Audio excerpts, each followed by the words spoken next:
Greetings everybody. In this session, we are going to see the second unit of our syllabus, which is database query using SQL, and these are the topics in this syllabus.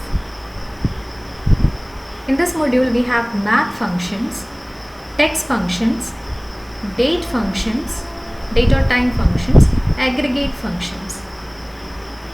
And we have the querying and manipulating data using group by, having and order by, and some of the operations on the relations. In this session, we will discuss the math functions and aggregate functions. Let us see what a function is. A function is a special type of operation. It is a special type of command which receives some data from the table and it operates on that data and returns a single value as a result. This is MySQL or SQL function. What are the different types of functions that we have? We have several different types of functions in SQL, but we will see numeric functions, string functions, date and time functions, and aggregate functions, mainly in SQL functions. In this session, we are going to cover the numeric functions and aggregate function as I told you. Let us see what a numeric function is.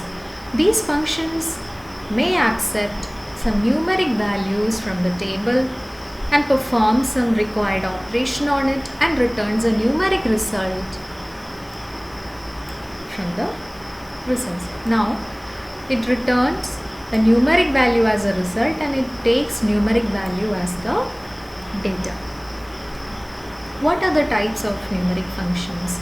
We have power function, round function, and mode function. These are the main three functions we are going to see in math functions of SQL. Let us see what a power function is, how it works. Power function or P or W, both are valid. As you know, power function will return m to the power n. If two numbers are given m and n, this will return m to the power n.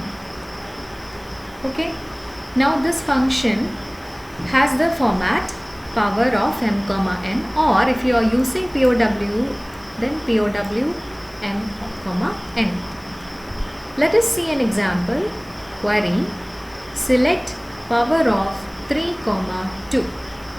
So definitely the output will be 3 to the power 2, 3 square. Very small number, you know the answer already. It is 9, it will be 9, 3 square.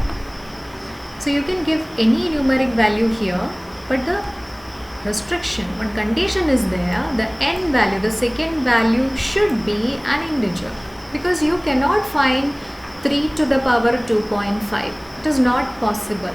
This value should be an integer, right? Now, the second function is mode function. This mode function is similar to the mode operator of the Python program. You know that already.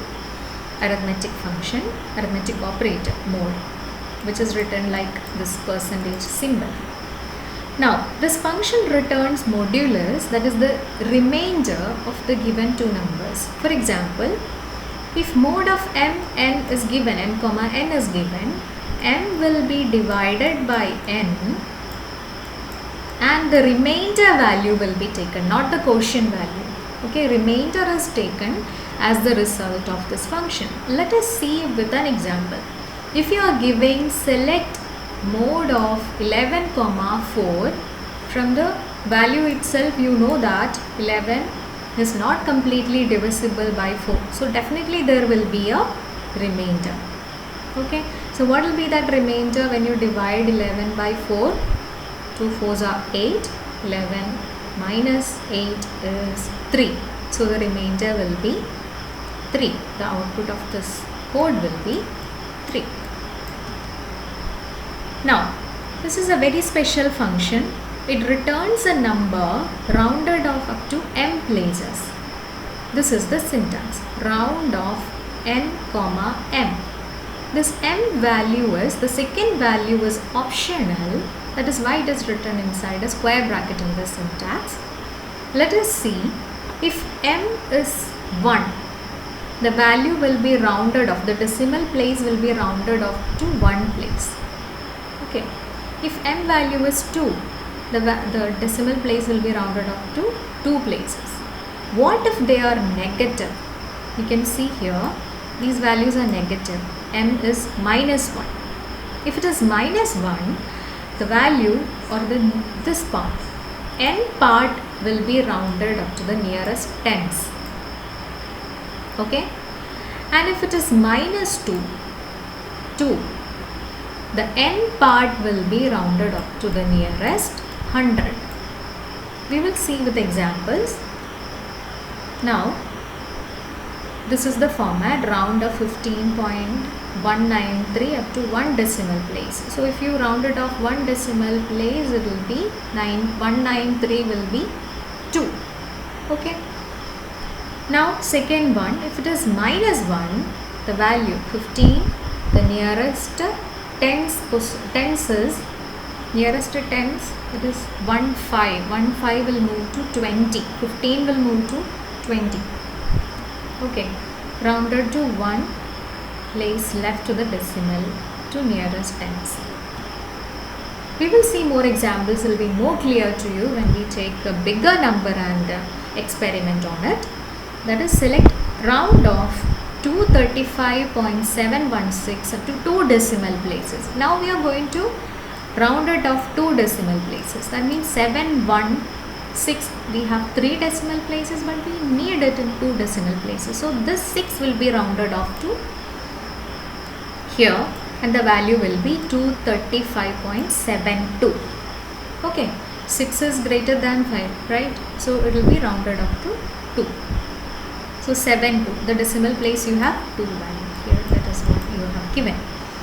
Now in the second example, let's see. Select round of 235.716. Now the value that you are rounding is 0.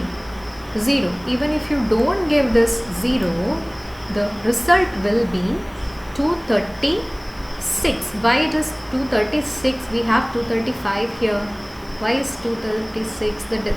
Let's see the decimal part. Decimal part is starting from 0.7, which is greater than 0.5, right? If it is 0.5 or greater, the value will be rounded up like this, added to this part.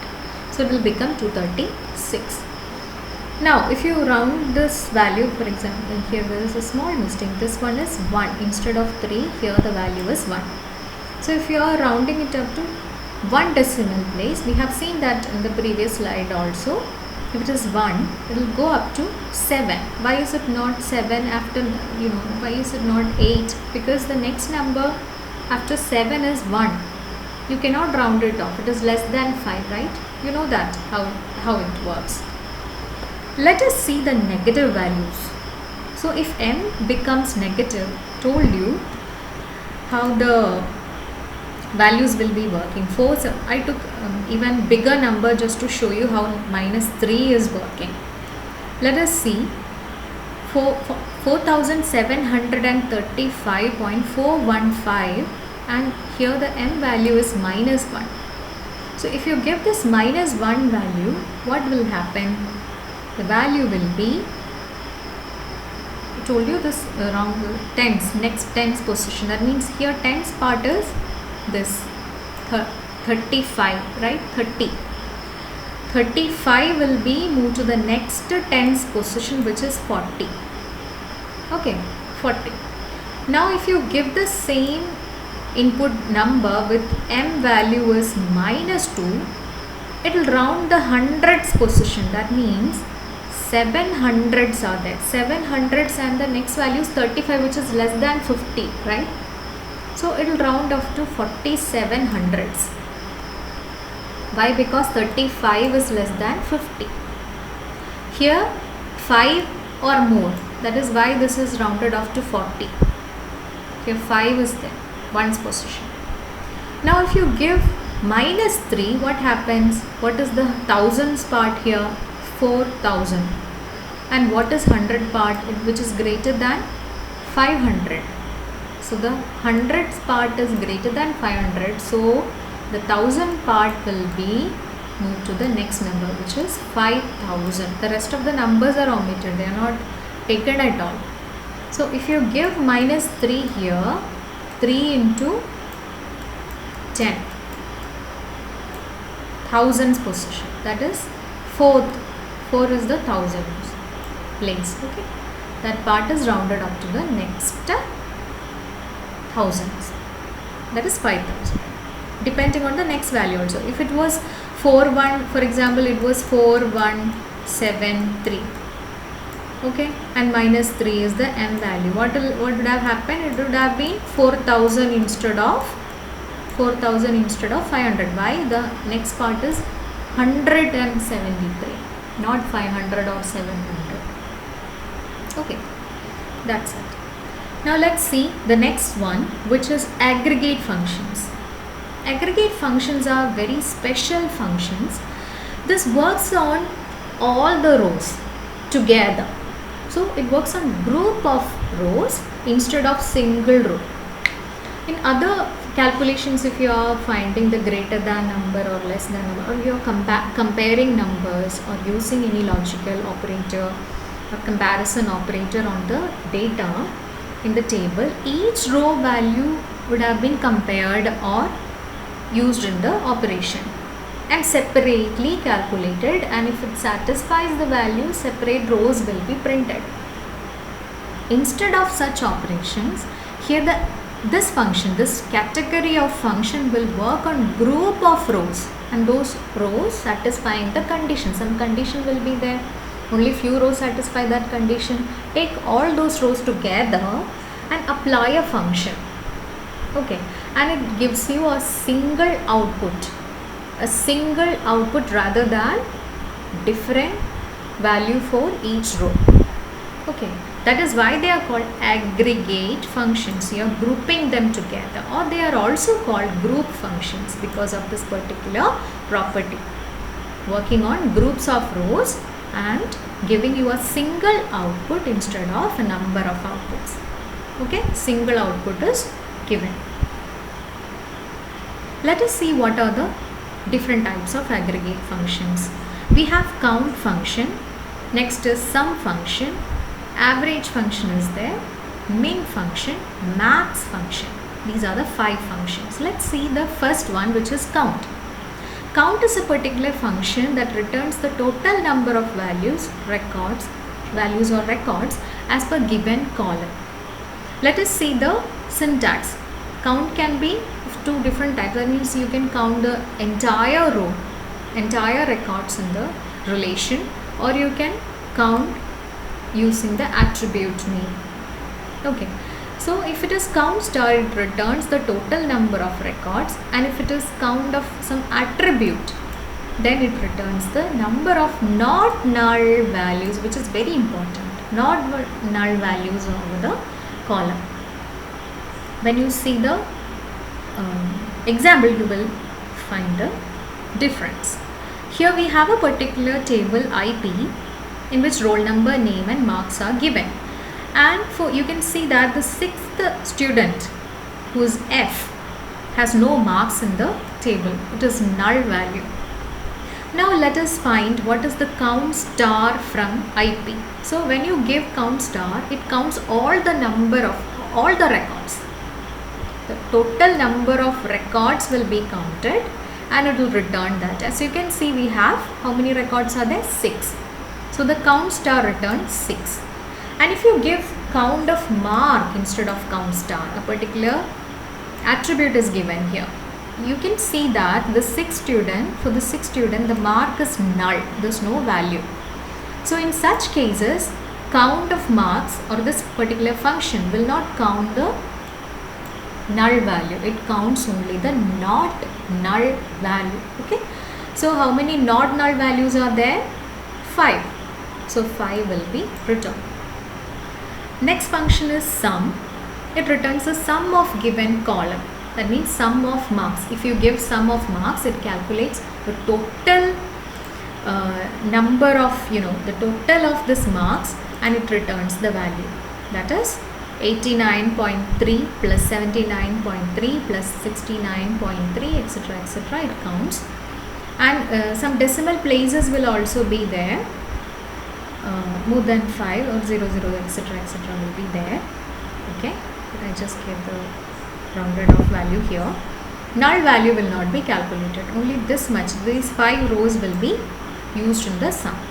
Okay, sum of marks, this is the sum. Okay, next is average. Average is a particular function that returns the average of a column. Okay, just like sum, we have this particular syntax AVG. For average, we use the keyword AVG of marks. Select AVG marks from IP. Then what will be returned? It finds the average. What is average? Sum of the column divided by the total number of columns. Okay, so this average value is found. Now the next one is, okay, you can see this, it is example of min function. Okay, so the table is again shown to you, out of which you can see which one is the minimum value. Min of marks, the syntax is clear from this. Min of marks, minimum value in the marks. Which is the minimum value? 49. Here also we are taking only the not null values. If there is a value null, it is not counted at all. Okay, it is not taken at all. So the minimum value is 49.3. And similarly, we have the maximum value. It returns the maximum value in the given column. So for this particular table, not null values are considered. Which one is the maximum value? 89.3. So if you give select max of marks from IP, this will be returned. 89.3 will be returned. So this much is in the module, in the session we are covering. Thank you all.